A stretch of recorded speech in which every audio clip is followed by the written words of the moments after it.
حضور علیہ السلام سے جب پوچھا گیا کہ حضور سب سے بڑا گناہ کون سا ہے، تو آقا کریم علیہ السلام نے فرمایا کہ سب سے بڑا گناہ یہ ہے کہ ان تجعل للہ ندًا، کہ تو اللہ کے ساتھ کسی کو شریک ٹھہرائے، وہو خلقک، حالانکہ اس نے تجھے پیدا کیا، تجھے تخلیق کیا، اور تو اس کا شریک بنا کے بیٹھ جائے، کہ یہ سب سے بڑا گناہ ہے۔ تو راوی نے عرض کی قلت ثم ایو، حضور پھر اس کے بعد؟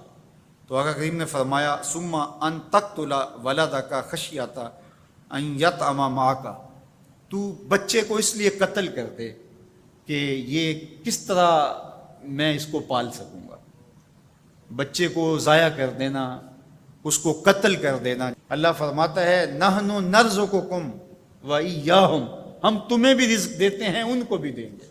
تیسری بات حضور نے فرمایا ان تزانی بحلیلۃ جارک، آپ ہمسائے کی بیوی کے ساتھ بدکاری کریں، تو یہ بڑے گناہوں میں سے۔ ہمسایہ ماں جائے کی طرح ہوتا ہے، اس کی دیوار سانجھی ہوتی ہے، اس کی عزت سانجھی ہوتی ہے، اور اگر کوئی شخص طاق میں رہے اور ہمسایوں کے گھر گھس کے ان کی آبرو ریزی کر دے، تو یہ تین بڑے گناہ جو ہیں ان میں سے ایک بڑا گناہ اللہ کے محبوب علیہ السلام نے ارشاد فرمایا۔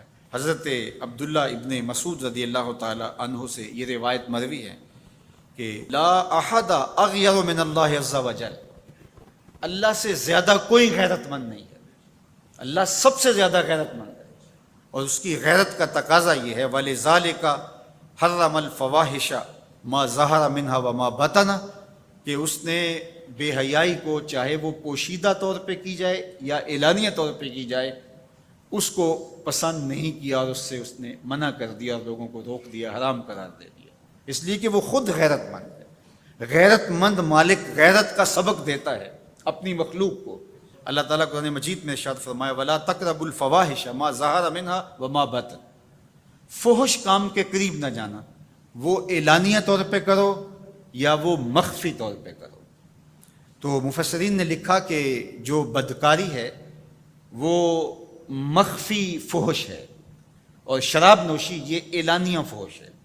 شراب نوش جو ہے وہ چھپ نہیں سکتا، بدکار بعض اوقات ایک مدت کے لیے چھپ جاتا ہے، لیکن یہ بات ذہن میں رکھیے کہ جو بدکار ہے وہ دنیا کے اوپر رسوا ضرور ہوتا ہے، اس کے چہرے کا نور چھین لیا جاتا ہے، اور اس کے اوپر مصیبتیں مسلط کر دی جاتی ہیں، اور اللہ کے قہر و غضب کا شکار ہوتا ہے، اس کی دعائیں قبول نہیں ہوتی، نیک لوگوں کی دعاؤں سے اس کا حصہ نکال لیا جاتا ہے، لیکن بہرحال ایک مدت کے لیے چھپ جاتا ہے۔ لیکن شرابی اپنے جرم کو نہیں چھپا پاتا، تو کہا کہ جو مخفی جرم ہے وہ بدکاری ہے، اور جو ارشاد فرمایا قرآن نے کہ جو ظاہر جرم ہے اس سے مراد جو ہے وہ الخمر ہے، شراب ہے، اور ہر نشہ دینے والی چیز سے حرام کی حرمت آئی۔